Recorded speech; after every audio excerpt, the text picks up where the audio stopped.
Hey, deserving listeners, Darcey and Stacey. Let's watch. Yeah, and that was the same week that we met. Like, as if they're a couple. Oh, my God.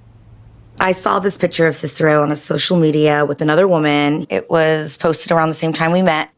He was looking pretty intimate with her. Okay, I think it goes without saying that Darcey doesn't know much about the situation yet, so she shouldn't assume if she wants to actually possibly seriously entertain this relationship. She also should refrain maybe from looking at a social media. Also, from my understanding, is that they've had 1.5 dates-ish, and the dates that they've been on have been brief, almost like business meetings, or the sort of meetings that you have when you meet up with someone on Tinder and you're just trying to have a quick 15-minute in-person experience. So they had that feel to it. Darcey is free to feel how she wants to, but rationally, hopefully someone says to Darcey, well, one, you don't know what the picture is. Two, are you sure you should be looking at his social media because it could be triggering to you? Three, you don't have an exclusive relationship. And that photo. And I don't really know what to think about it.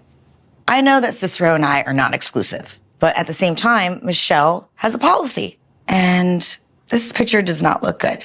So you know that the two of you aren't exclusive, meaning that they haven't had that conversation. Yeah, I don't even think they've touched each other. I don't even think they've shook hands. I don't think they've, have they? I don't think there's been kissing. They haven't been alone together. I could be misremembering, but now you could certainly be exclusive with people you haven't kissed before, so I'm not saying that, but I don't know. She's just, I think, looking for a reason, and I think she does that. She has a history of doing that with several people that she's dated on this show, where she will idealize, and when a certain threshold is crossed, then it's all devalue, right? So this is interesting that she's going already to because in the idealization mode, she would just think like, oh, I'll just look on the bright side, or look, he's so romantic. But I guess this particular stimulus to her would really challenge that idealization of him, right?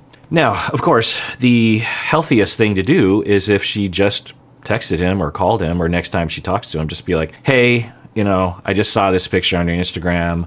I don't know what that means. I don't want to accuse you of anything. I don't want to be possessive. I don't want to be jealous, but I just want to check in to see, like, are we heading towards potential exclusivity? Are you dating other people right now? Because I'm not. You can certainly have that conversation. But the way that Darcey usually will handle this, and really her circle, they will encourage a very harmful perspective to Darcey. They will get all up in arms and will feed her. Sometimes Darcey is the one trying to get her support system to back down a little bit.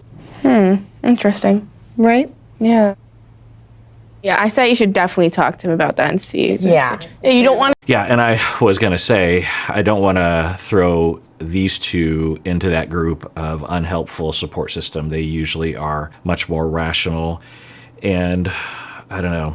I kind of worry about them too, in terms of just having to go through this, because of course they worry about their mom a lot, and they're ground zero for all this sort of thing. They've become attached, or at least they've learned to accept certain relationships, and then all of a sudden it's over. You could imagine, like the younger daughter, her facial expression might indicate something along the lines of, why are we even talking about this? It doesn't make any sense. It's not going to do any good. We all know where this is headed because we've seen it so many times before. I should have known better. Honestly, this is not the first time it's happened. It's the second time. And now this time it doesn't have an explanation why he didn't show up. And that makes me believe that the picture that he posted on social media was there for a reason. Yeah, hard to know what the picture was there for. But yeah, standing someone up, that is not okay on a number of levels.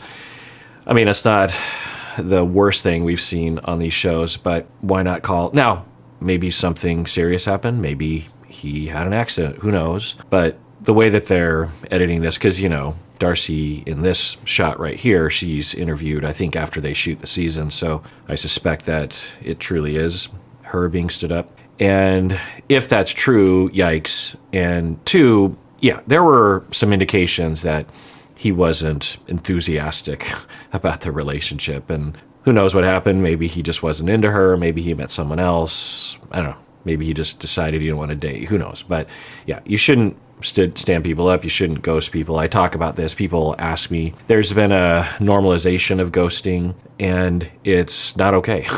It's avoidance. The individual doing the ghosting is afraid, which is fine, but your fear shouldn't be the priority in a situation like that. The priority should be what is morally right and how we should treat other people. It doesn't take much to just text someone these days. You know, there's different levels of what I would say cultural normalcy when it comes to how to break up with someone. You know, if you go on a Tinder date with someone and it's just like a half an hour for coffee in the afternoon, and you're not really feeling it, can you ghost someone in a situation like that? You know, I would say, honestly, sometimes it is. Sometimes both people will literally just ghost each other. Or one person will say, well, maybe, but I don't know, they didn't seem really into me, so I'll wait for them to text me. There's no contact, which you could argue is ghosting, but then the other person is like, well, yeah, I don't think that we were a good match, but I was willing to maybe see them again. But the fact that they didn't get back to me means that they're not interested. So message received. So, there's different ideas about that. I would say when in doubt, just reach out. The one example that we've seen on this show, or all these 90 Day Fiance shows, is the Debbie, when she went on a date with a guy, and at the end of the date, he just very kindly told her straight up that he had a great time and that she was a wonderful person, but he just wasn't really feeling it with her, and I'm sorry. And that was what people should be doing. And if you're the recipient of that, even though it can hurt, barring other circumstances, you should do your best to try to differentiate in that moment. And, I don't know how to respond exactly, but politely just say, oh, well, thanks for telling me. I mean, you could literally just say, oh, bummer. Well, okay, well, or just something other than what will happen a lot of times, which is, screw you. I can't believe that he said that, or that she said that, or they said that. And that person was a jerk face. It's, it happens. You've done that to people, I assume, and other people are going to do that to you. Anyway, so when in doubt, reach out. Put that on a t-shirt. To give me a hint, like he found someone new. I don't think he even has like big energy. Wow. Yeah, she's hurt.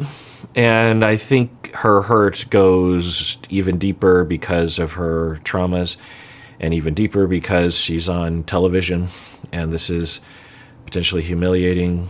They had an earlier scene where she was talking with her kids, and her daughter was saying, well, you went to college 30 years ago. And Darcey was like, no, I didn't. It wasn't 30 years ago. And it was literally 30 years ago. She graduated from high school in 92. This was filmed in 2022. And she went to college at 18. And so she went to college literally 30 years ago. And she was like, oh, huh. And yeah, it's a problem for a lot of people.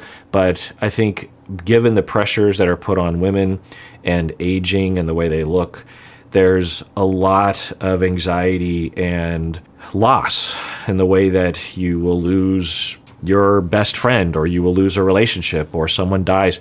There's a loss as we age, not only just in health and energy and other kinds of things on average, but particularly for women, because for a lot of women, they will lose their relevancy. They will lose their job opportunities. They will lose the ability to date in the way that people should be allowed to date. Meaning that, you'll have men in their 50s on a dating profile. They will say they only want to date women in their 20s and 30s. And, we can debate that for a while. And I've talked about age differences in relationships. But if you're of a certain age as a woman, it can be scary. It can be demoralizing.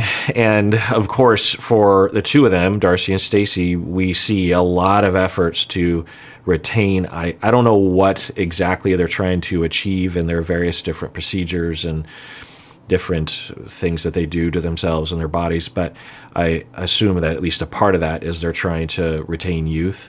And it's because of the pressure that we put on people. It's because of oppression. It's because of misogyny. It's because of paternalism. Women are often treated as such and told that their only worth is how they are seen by men, and a particular kind of misogynistic man, right?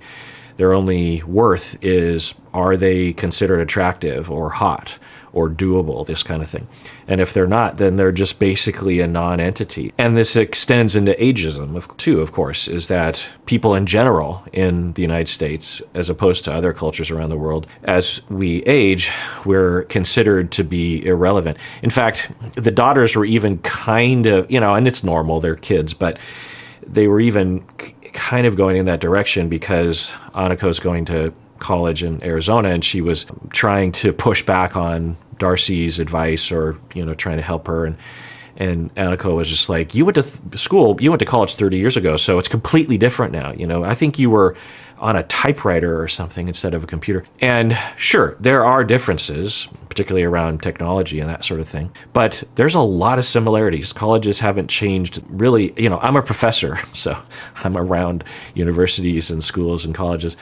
And there are some differences. Like one difference is that kids have a lot more pressure these days, a lot more pressure. It's much harder to get into colleges. The bar is very high. The competition, when I was young, I don't know if I knew anyone who studied for the SATs, the entrance exams into college. I don't know if I knew anyone besides one friend, probably because he was very studious, fellow Asian American guy, and he was full Asian American, so he had it coming at him with both barrels. So he was very much studying for the SAT, but me, I didn't. No one cared. People are just like, yeah, we're going to college, big deal. Now, my goodness, the average student will be obsessing about entrance exams and their grades and their resume and having extracurriculars. And now, I was in a particular group of people, but things were different, is my point. So, there are differences, but there are also a lot of things. My point is that I've heard things from younger people sometimes basically just saying, anything you old people have to offer me is irrelevant because everything is so different now. And I'm not going to listen to you, and you're ridiculous. And certainly if older people are being ridiculous and out of touch and stupid and annoying in their unsolicited advice, fine, push back on it. But my point is that it was just a little, I don't know, Anako, I don't know her thing, but so not only just sexism, are they a victim, is Darcey a victim of that, but also ageism. So, I'm guessing for Darcey, this is very hurtful. And so she, in a number of different ways, and so she says he doesn't have big D energy. And okay, so it's okay that she's hurt. It's not okay to say something like that, I don't think. Is it understandable? Yeah. It is interesting to analyze the insults that people will have. And let's analyze that insult. We saw this with Greta Thunberg when she was tweeting about Andrew Tate.